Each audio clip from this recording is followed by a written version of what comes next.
Sociologists and anthropologists are social scientists who focus on understanding the complexities of social inequalities. We, the Department of Sociology and Anthropology at Lehigh University, would like to offer a few words about the video made by another faculty member for the education of our community. Here, we model how we analyze arguments, which you can learn to do in any of our classes. Of course, the arguments in the original video and the ones we offer here aren't the only arguments. Indeed, people spend entire careers understanding the nuance in just one of our major points. However, we also want to be clear that not all views on a topic are equally valid if you apply standards of academic rigor. What follows are several claims made by the original video, followed by a brief discussion of why that claim should not be taken at face value.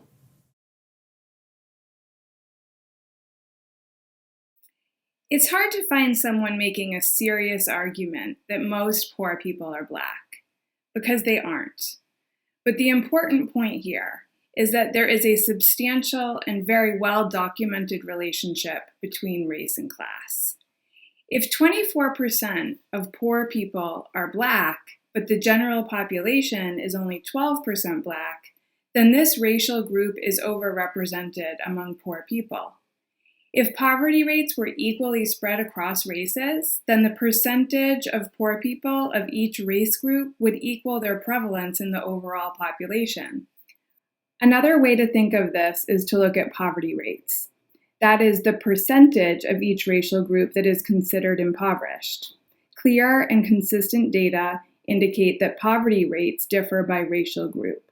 Of course, race is more than just Black and white. But Black people in the United States are and have historically been disproportionately poor for many complex sociological reasons. Race and class interrelate.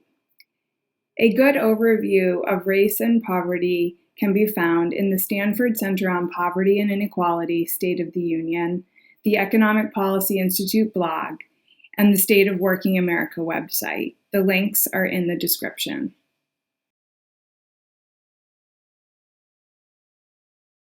As Malcolm X said, if you stick a knife in my back 9 inches and pull it out 6 inches, that's not progress.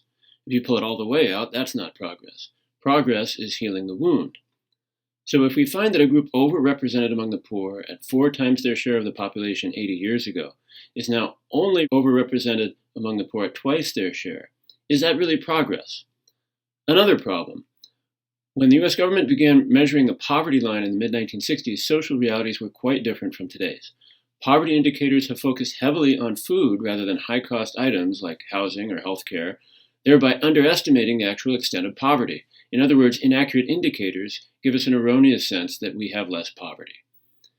To learn more about how social scientists are recommending that this measurement change to reflect contemporary social conditions, read the article Beyond the Poverty Line.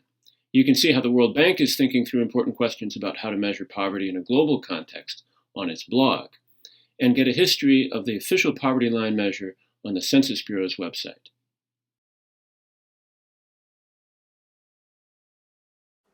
Poverty is not a curse. It is an outcome of systems of social stratification, which means that different countries have different proportions of their population living in poverty depending on how they organize wealth in their society and that society's position in the world system.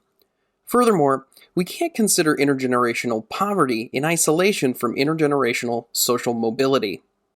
A common aggregate measure of mobility is the percentage of children earning a higher income than their parents.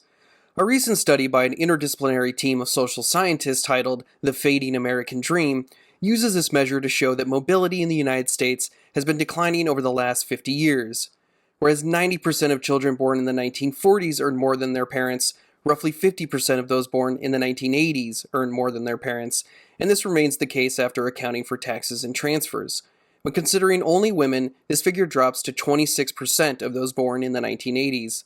The authors conclude that an increasing share of GDP growth going toward the wealthiest largely explains this reduction in intergenerational social mobility. In their own words, if one wants to revive the American dream of high rates of absolute mobility, then one must have an interest in growth that is spread more broadly across the income distribution. If social mobility is low, it becomes less likely that those born into poverty will be able to escape it. The reason we empirically observe intergenerational poverty, however, are far more complex than this measure alone can convey. Resources are below if you'd like to learn more. What you'll see is that there's lots of good, rigorous social scientific disagreement.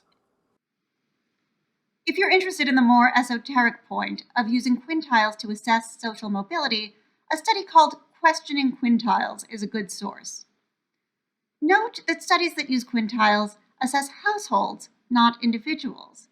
If an individual with an income joins your household, that household is going to move up. Using quintiles, however, also means that for every mention of people who move up, others move down. It's difficult to assess the strengths of the claims in the video because the sources are neither presented nor explained. We'd also like to note that income is not synonymous with wealth. The accumulation of assets, such as through homeownership, also has an effect on social mobility. There's a long history of the US government limiting access to homeownership for certain groups. To learn more about that history, you can find resources in the description for this video.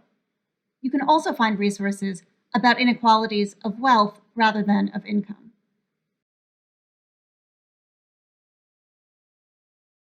Choice is a funny word.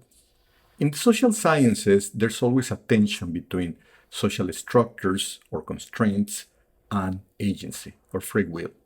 In other words, the extent to which social forces or those constraints act upon us, or the way in which individuals can achieve what they want independently from those social structures. For instance, one point made is that people should choose to work full-time even at a minimum wage if they want to avoid poverty. However, if you work full-time at a minimum wage job in Allentown, Pennsylvania, that will only give you $14,500 per year. But in the same city, the average one-bedroom apartment will cost you $1,229 per month. Per year, that means $14,748. Now, think about it. Could you imagine yourself staying at a minimum wage job, even knowing that it won't be enough to pay rent? This is the cold reality of choice. It is also important to acknowledge that the rise in contingent work, this is part-time and temporary positions, means that it is harder to work full-time even at a minimum wage. Thus, multiple job holding has increased over the last decades. Forces outside of our control, such as large-scale shifts in the job market, which means the type of positions available are outside of our control. Even if you want to work full-time at a minimum wage, you don't necessarily have a choice. The increase in contingent work has many important downstream effects on things like wages and even access to healthcare. Part-time workers experience a pay penalty that goes beyond simple differences in annual income, and access to healthcare is still substantially tied to employer-based insurance, which is offered mainly to full-time workers. Learn where to find more information about part-time pay in the description. So, the question that arises is choice the right idea to describe how poor people navigate the labor market? There's a history to the argument that choices made by the poor explain their social location as impoverished. In sociology, we refer to this discredited approach as a culture of poverty argument. The culture of poverty argument focuses on so-called poor habits. For instance, not finishing high school, poor work histories, and early marriage and childbearing, to explain why some people are poor and others are not. In the 1960s, this approach was reflected in the Moynihan Report, which blamed racialized poverty on family structure. There's a link to an intellectual history of the report and its aftermath in the description. Now, this is not to say that people do not make better or worse choices. The choice to have or not have a child is shaped by many factors, including access to reproductive health care, including birth control.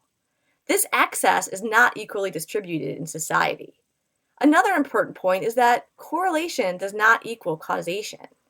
Check out the link in the description to learn why ice cream eating, for instance, does not increase your chances of being murdered. We offer some sample citations to our empirical claims in the links attached to this video, but please recognize that each point is supported by an entire body of social scientific knowledge. Even very good sources can disagree with each other. Understanding why requires careful analysis. We hope our examples here will inspire you to look underneath some of the common tropes that continue to be spread about poverty and race.